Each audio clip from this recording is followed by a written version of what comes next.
Dr. George, thanks for coming here. So it's a really great pleasure to have you here. So can you tell the audience a little bit more about yourself? Sure. First, I really appreciate the chance to be here. It's been a really engaging group of people already. Thank you. So by training, I'm a physician. I'm a physician scientist. I have a lab based at the Children's Hospital of Philadelphia, and I'm on faculty at UPenn, and we focus on development of gene-based therapies for coagulation disorders. And then I currently run a translational clinical research group that supports gene therapy trials for AAV vectors and more recently LNP work.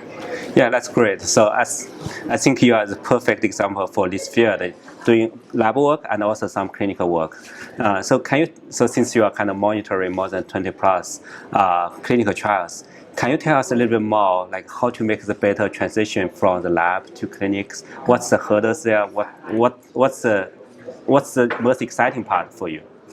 Well, I mean, so much of it is exciting. I will say, and it may be I'm probably biased by my own approach, but one thing I see when the work comes out of the lab and into the clinic is, there's modality and delivery options and the technical pieces. But I think it's also really important to really understand the underlying disease. And so I see sometimes maybe either precautions or other ways of thinking that people might have approached something if they really understood the disease better. So I think it's important to pair understanding of the technology, if you will, with really strong understanding of the disease. Yeah, of course, that's always the key, right? So have a deep understanding of the mechanism of the disease and try to find the right angle to target on that. But as far as we all know, like most gene therapy right now is targeted on the real disease, which is small population.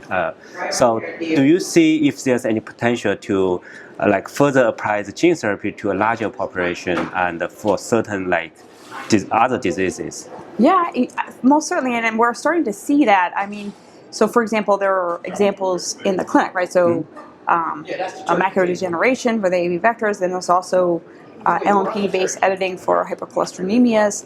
So we're seeing the increasing emergence of targeting single gene rare disorders, but also scaling of this to large disorders, which of course have more commercial potential and so have a bigger carrot, so to speak, to reach, but also the advances in manufacturing and other things that are important for the capability to be able to execute that work. Yeah. So since you talk about the manufacturing, definitely it's a very challenging field and a lot of things we have to overcome. But I think right now we are in a great time, like a lot of gene therapy trials has been approved, and we do see a lot of applications so far. And right now, for example, the Regeneron, they just approved the gene therapy drugs, right? So, in terms of how exactly the gene therapy you can see it impacts the real patient's daily life, and can you give us some specific examples what exactly it can change the daily life? Yeah, I mean, there's so many of them. I think that one of the big examples on a bigger scale as a pediatrician is, spinal muscular atrophy. Type 1 spinal muscular atrophy was previously the most common cause, a single gene disorder cause of death in infancy. And that's just no longer the case. The development of Zolgensma, and then actually the success of the infrastructure around it. So, for example, there's now newborn screening to identify this disorder early. So, most patients with spinal muscular atrophy type 1 are identified within the first week of life, and many of them are receiving gene therapy within the first couple of weeks of life. Wow. Which, of course, has, with a progressively neurodegenerative disorder, has impacts on the long-term benefit from therapy. And so, to me, that's a really remarkable success for our field, both in terms of the actual scientific development of the drug, the clinical impact on patients, but also the broader scope of the integration into medicine and to maximizing benefits for patients.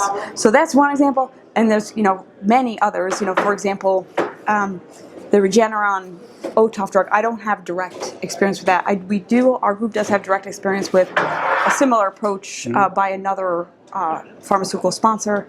I mean, it's just been amazing. These are kids that we're not hearing and then are hearing. I mean, it's just a quite remarkable observation. And then, of course, the other near and dear to those of us at the Children's Hospital of Philadelphia is the development of Luxturna for inherited retinopathy. And so those are just some examples, but there are many. Yeah. I truly believe gene therapy indeed make a huge change for the whole field, and especially for a lot of disease, as you mentioned, the symptoms are so severe and just caused by one single gene, right? Yeah. And so do you think in terms of like the current challenging for this field, is that still the manufacturing or the patient access? Like what are the biggest challenges for this? Well, one thing I'll say is the patient access point. So I work at the Children's Hospital of Philadelphia. We have treated over 100 patients with commercial AAV vectors. We have not had a single insurance denial. And so there's a lot of discussion on patient access with insurance approval, but I think it's probably a little bit of grit and tenacity, but we have had success. And so I do think that the access is there for patients, at least that's our experience, which I think is great news.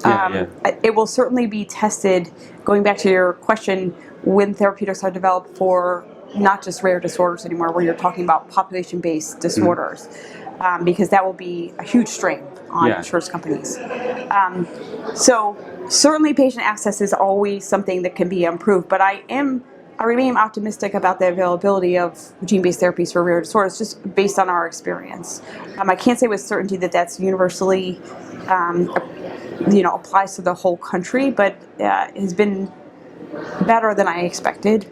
I think in terms of the next phases, I think we need to go from the sort of think of it as couture therapies to off the shelf, and I don't mean by off the shelf SAPA therapies, CAR T therapies that people talk about. What I mean is the development of gene therapies for really niche ultra rare disorders, to being able to expand that to maybe a whole cadre of ultra rare disorders. So, and also, as you mentioned, to target disorders that are population-based disorders. So, I think we've ascended the first rung, and I think we're hoping to get to the next rung of the ladder, if you will. Yeah, that's great. Yeah, and before we end this interview, can you share a little bit more, like what is your own research, and how do you tackle the target, like the factor 8 and 8A, like how exactly that can benefit for the hemophilia patients? Yeah, no, great. Thank you for asking. So my research is, we study both the molecular basis of coagulation, particular focus on factor 8, which is the protein deficient hemophilia A, and then we target that, we're trying to develop next generation gene-based therapies. This has been AAV-based work, and we're starting to dabble in gene editing work, which is a bit near and dear to me because my background is a pediatrician. Current AAV gene addition approaches are not available to very young children, so obviously you'd hope to treat people at the diagnosis of very young children. But we have really, the biggest thing I think that I found in my lab a little less than 10 years ago, I think the biggest ascent, I hope, is that we're starting to bring in additional techniques to tackle, we're unified on the problem of developing gene-based therapies for hemophilia A, and we're trying to tackle and bring in different approaches to get at the same problem. Yeah, that's great. Yeah, so at the end, can you share a few words to our SAPA-GP at Philly audience? Oh, excellent. How do you feel about the conference? So I'm having a great time.